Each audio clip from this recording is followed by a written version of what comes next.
Hello and welcome to another Business Bubble tutorial, if you like, a little video in which I'm going to talk you through how to achieve a really good experience through hosting virtual office meetings. Now, for some of you, obviously this is a new skill that we're having to learn as we go. Myself, I've been hosting virtual classrooms for the last the last 10 years, and before that telephone classes. So talking and relating to people at a distance is something that I've been able to do quite well over those many years. So I thought I'd share some really helpful tips so that you can create the best environment, have the best outcome to your meeting, and get everyone participating, because that's the hard part, is getting everyone participating, because they may not necessarily want to participate in your office meetings whilst you are working at a distance. So I put together just a really simple PowerPoint presentation. I'm going to share that with you now, so just bear with me as I open that up, and we'll just go to slideshow. Here we go. So here we are, the virtual meeting room, a new experience. But I want you to know that you can achieve a great experience with some really, really simple tips so that your meetings flow, that everybody gets to participate, and you get out of the meeting what you want to achieve in the first place. That's always the big thing. So for me, in setting up my classrooms, I've always had etiquette. I've always put out a list of rules of do's and don'ts. Because when people are in their home environment, they forget that the camera is on. So I've had virtual meetings where people have been doing their dishes, they've been walking around with a glass of wine, they're in their pajamas, there's all sorts of stuff, because they do forget that the camera sees everything. So for me, I really learned quite quickly how to set some etiquette rules. And the first thing is that you've got to put out there who is actually going to be in charge, who is going to be the meeting facilitator. So for some of you who are working from home now for the very first time, you may organize meetings, but you may not be the facilitator. So it's about really making sure that all your staff are really aware of who's in charge, and they then have control of the time frame. Do you need your cameras on? Do you need them off? Do you need your microphones on all of the time, or can you have them off? I know for myself, I tend to mute the microphones mainly to discourage background noise. So again, if we're working from home, we might have children in the background, we might have dogs barking in the background, cats prowling around, purring away, which is really lovely, but it does then create distraction for your meeting. So, and there might be other things. People might have really nervous mannerisms. They might do things that people just might find really, really irritating. So microphones off or on mute is a really good way to be heard, and that's the key thing. Might have some people who are also like and so while you're talking and they're going then other people might not be able to hear that. And these are really simple mannerisms that in a big physical meeting where there's lots of background noise, we tune it out all of the time. But in working with this camera-based process, we're very focused on what we should be hearing and what we can't hear due to interference. So mute the microphones. As I say, I do that all the time, and then I unmute as we go around and ask for feedback, but it's entirely up to yourself. But whoever you are, or whoever is going to be the main facilitator, you're in charge. So you do it your way. Set an agenda. So for those offices who just have a coffee catch up and maybe don't really have a formal agenda, now's the time to develop that skill. It will keep everyone on topic. It won't waste time on irrelevant ideas or non-essential information. And I feel that with an agenda, with a virtual meeting, you invite everyone, so you're sending out the link, send out the agenda so everyone can really prepare beforehand and then contribute fully to the meeting. Because I think, again, that sense of purpose will help people identify why we have to have the meeting, what the meeting is going to consist of, and how they can actively contribute. So really simple, probably sound quite common sense.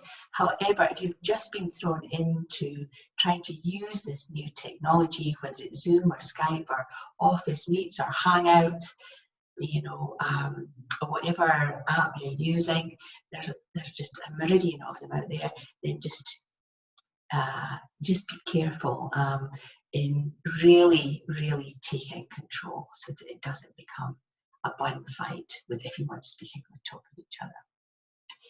So I wanted to just talk about a little bit about human behavior, because personality types and things to look out for in the virtual meeting. When we have meetings in our office, we watch physical body, we know what mannerisms we've got, and we can really easily block them out. We can switch off quite easily when we're in our really familiar physical surroundings. But here you are, you're talking to people in their own home, and that's really different because you're moving into their space. And so some of the personality traits that you would never see at work might come up at home. And it is like those little irritations. So here are some names or some personality types that I want you just to become aware of before your meetings, or if you've already become aware of them, having had some meetings, this is how to maybe deal with them. The social butterfly, the chatty Cathy kind of personality. Working from home, it could bring out that chatty self. So they haven't seen anyone for a whole week, they've been busy at the computer, they've only had the kids to talk to, or for those people who are actually living alone, they maybe only had a pet to talk to. So pow, they've got this beautiful office setting, and they just start going, have you watched this? Are we doing this? Blah, blah, blah, blah. And off they go, off on lots of different topics. And even to the point that during the meeting, that chattiness might just come up. And I think it's really important for the facilitator. You really need to bring them back into the meeting for the topic at hand, mute their mic so they can't change this topic, and let them know that you're going to talk to them afterwards. So for me, I've had one or two instances within a class setting where quite randomly, students have said, oh, I just need to talk to you about this right now. And I'll go, well, actually, you don't need to talk to me about this right now, but what we'll do is in lunchtime or at the end of the class, I'll talk to you then, but we're going to stick to topic. So it's really about taking charge, doing it in an assertive way, not an aggressive way. So it's taking them back, because social butterflies, their brain and their mind, their thoughts will flip from thing to thing to thing to thing. And so they'll bounce around with lots of different ideas. And it's really important to acknowledge that they maybe do have some really good ideas, but it's not relevant to what you're talking about right now. So shutting them down is really, really important. I think when it comes to it, certainly if you're going to mute the mics beforehand, which I do, then I'll have already figured out who the social butterfly is, and they go last. So when I'm asking for feedback, I put them last, because their feedback could take up a lot of time. So if I'm doing a round robin and I've got 10 people, then the social butterflies will be at the back end of the feedback so that we get everyone else's opinion and we have time for their opinion. That's really key. So the social butterfly, lovely, lovely people, huge ideas people, but sometimes they can derail a meeting with really irrelevant information. The expert, love the expert. I've had many an expert in my class settings. They will push to control all aspects of the meeting, from directing other participants to taking over the agenda. They feel that they should maybe be the facilitator even. They feel that they maybe have more expertise, more knowledge than you have as facilitator, or even within your company role, an expert. I'm sure you maybe have someone, the know-all, the loud person, the expert. So it is important to take back control as facilitator and get opinions from other staff members so they feel included and that they can contribute. Giving a running order, a running time, a running order for feedback is really important. Get the expert in first. Keep them really close to where you are, and really listen to what they're saying. If an expert is being acknowledged, they can actually become quite precise in their feedback. They can actually be a really good ally.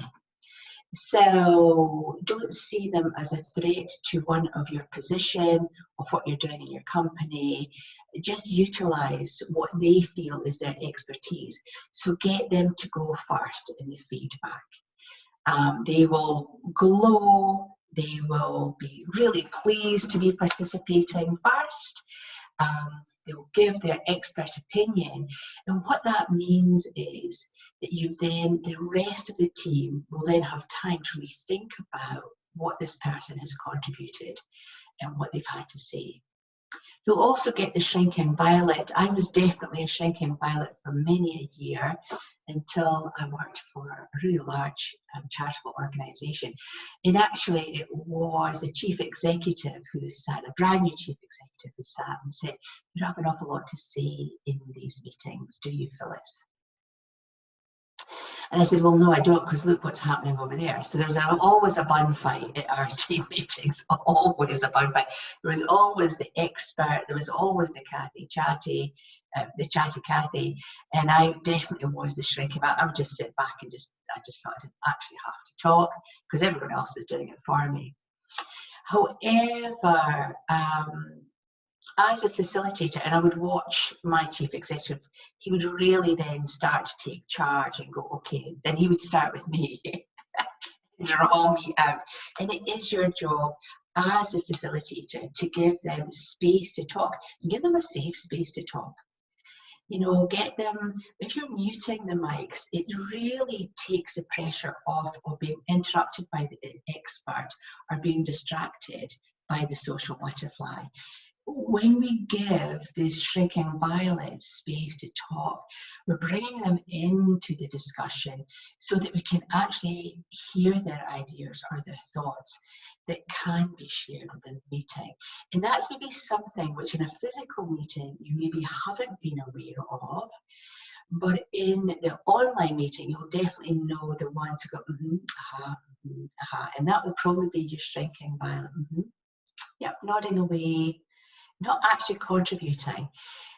So what it is your job as facilitator just to be really aware of those personality types, because they will come to the fore in this virtual meeting process that you're all moving into. And it's really fun. I love it. I love spotting my personality types. Usually at class 1, I'll figure out who's what, and then from there, I know what the protocol is from then on in, and I'll know what running order that I want to get my students to talk. And I think for you, once you've had 1 or 2 meetings, you'll figure out who you want to have the running order or how the running order is going to go. So you then get that feedback and you have that really productive team meeting. Latecomers, there's always latecomers. And probably in a physical setting where you've got flexible hours, let's say. So not everyone turns up at 8 in the morning, some people might turn at 9:30 because they've dropped the kids off, all that sort of thing. Although they might not have that family pressures, but if they're used to turning up late, or if they're usually late in the office, then that will probably carry right the way through into your virtual office. It can become really, really irritating because you will have, and you'll know through your particular app that you're using, you'll have the staff members who are overly early. So they're 10 minutes in, they've logged in 10 minutes early, they've made sure that their mic's on, their video's on, they know how to work all the different parts of the app so they can screen share, they can use highlighters, all that sort of stuff. So what I say to everyone is that if everyone in your team are on time, and start without the latecomer. Let the latecomer join in, and they then have to catch up, because it will then, if you start on time, you will reduce irritation and frustration and keep the meeting on a time frame. Remember, we've got this chunk, everyone will have this chunk of time in their mind to participate in their team meeting, and then they'll have things then thereafter. So latecomers impact or steal time from what everyone else has to do. And you as a facilitator may also have a full range of things that you need to do. So you don't let the latecomers steal your time. Definitely after the meeting, talk to them directly to ensure that they understand the importance of starting on time with everyone else. If you have an app where you've got Skype, you can record, Zoom, you can record, I'm sure Microsoft Office, and certainly Hangouts, there should be a recording process there.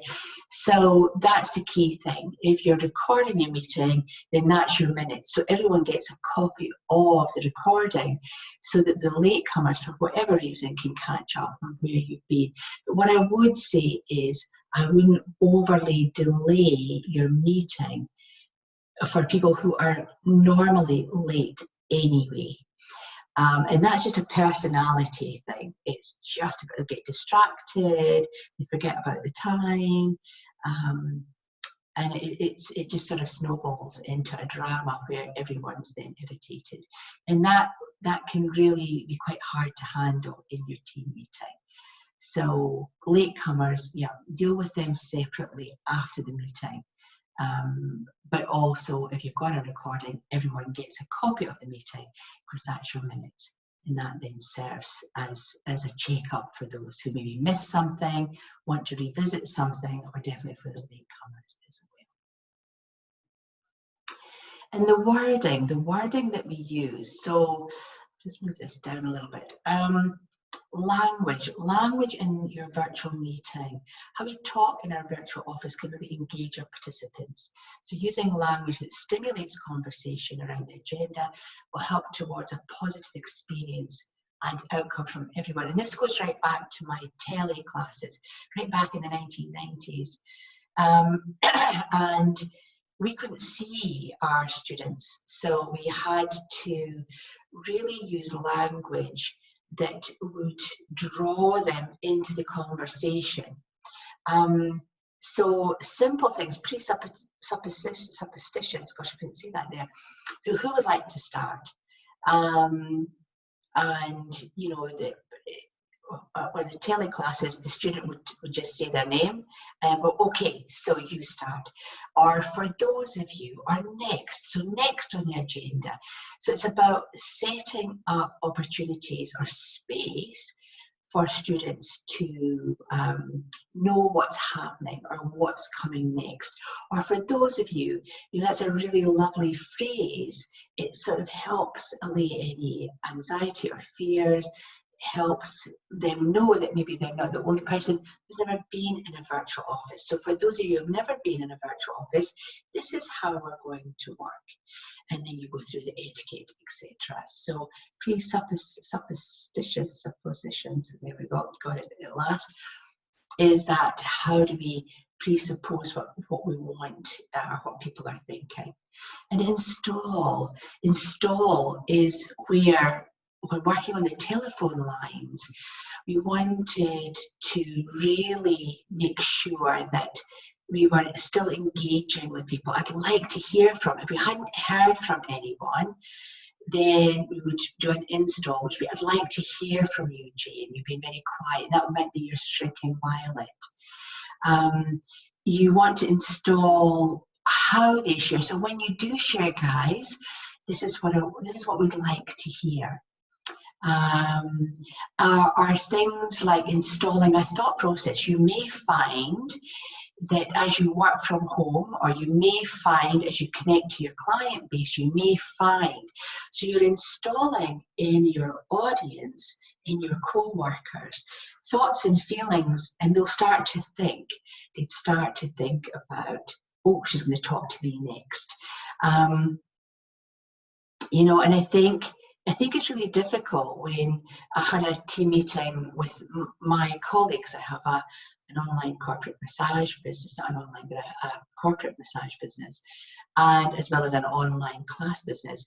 And when we had a team meeting with the therapist, one of the therapists was saying some really lovely, lovely things, which actually another therapist found quite emotional.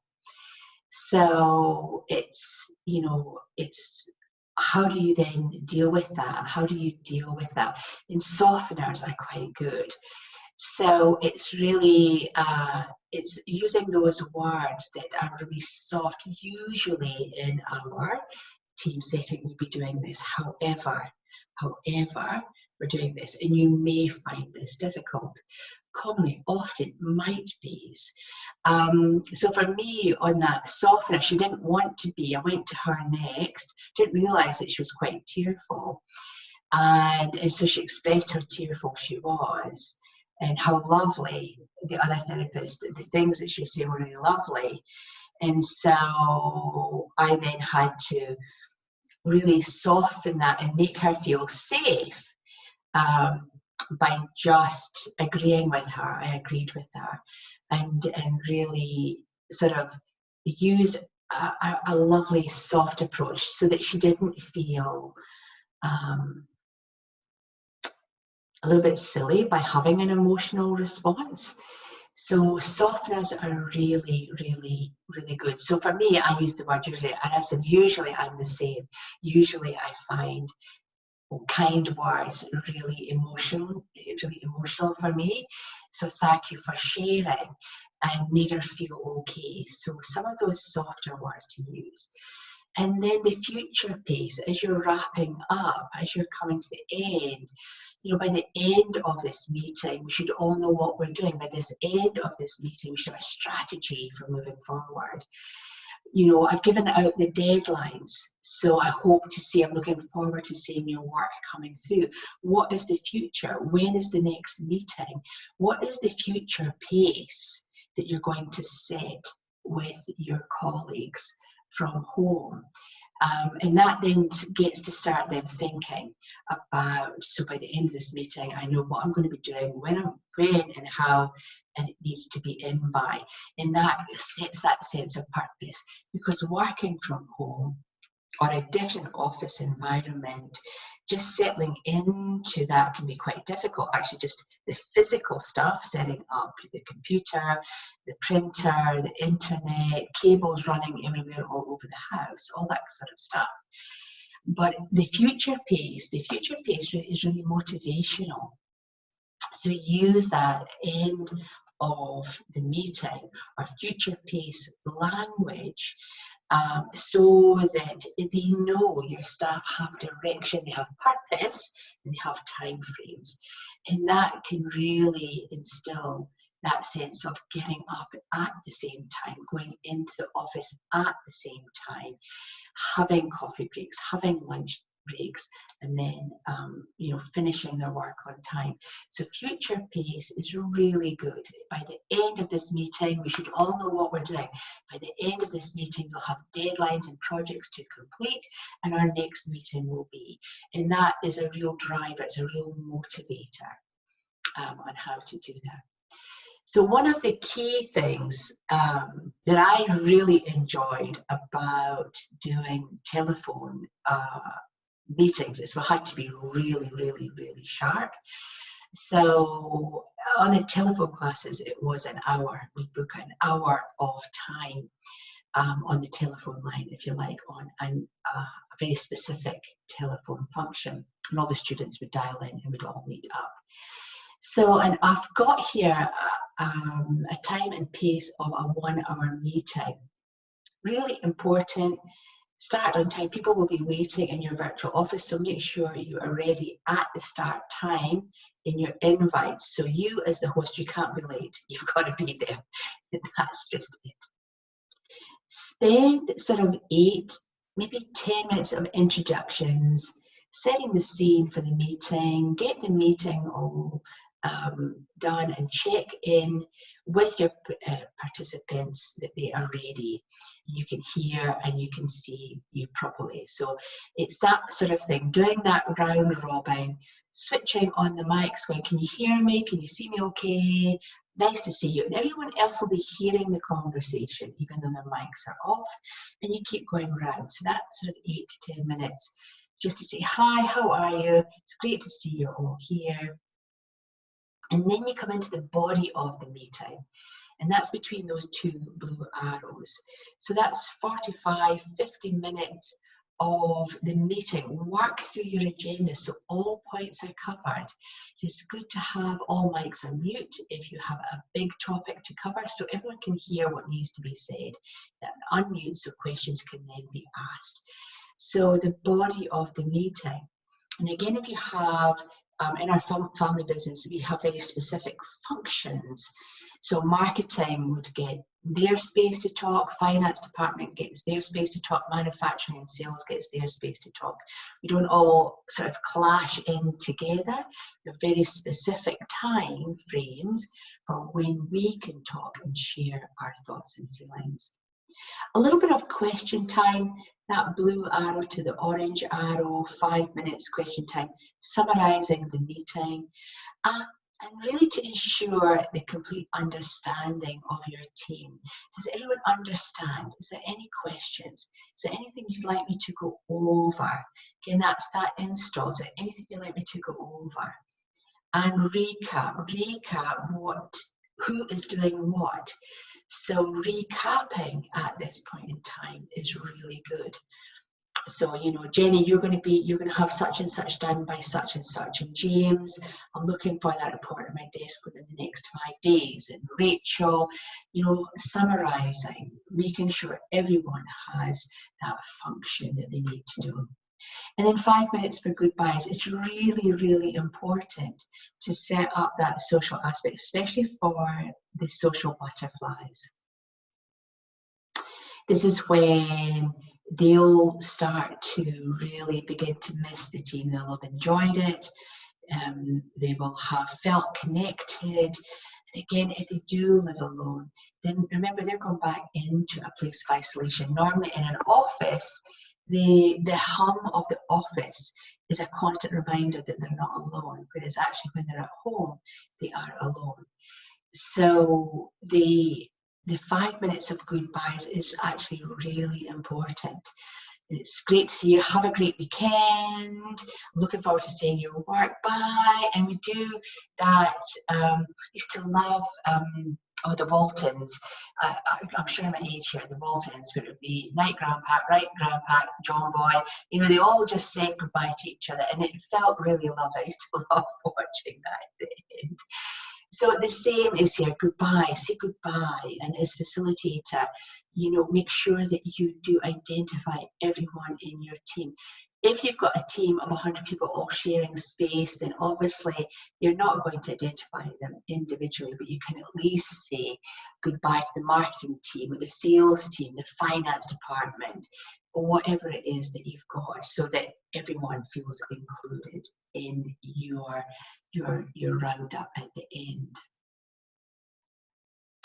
So that's really my top tips, if you like, for hosting a virtual meeting, either on the phone or via a visual video link. I think that once you get used to it, you will find a way through. Once people get used to being participants in a virtual meeting, they really love it. I know for my students, they really love it, especially when I'm talking to them on a one-to-one. They feel it's a really personal thing. And they feel like they get me, they do get time with me on that personal level. So that's how your staff are going to feel. And I think it's really important to make everyone feel really included, make them feel important, that they are valued, and that they do matter, that although they're not in your office, they do still matter as part of the overall team function. So thank you for joining me. I am Phyllis Brown here in our Business Bubble virtual hints and tips on how to run our successful and engaging virtual office meetings. Take care for now. Bye.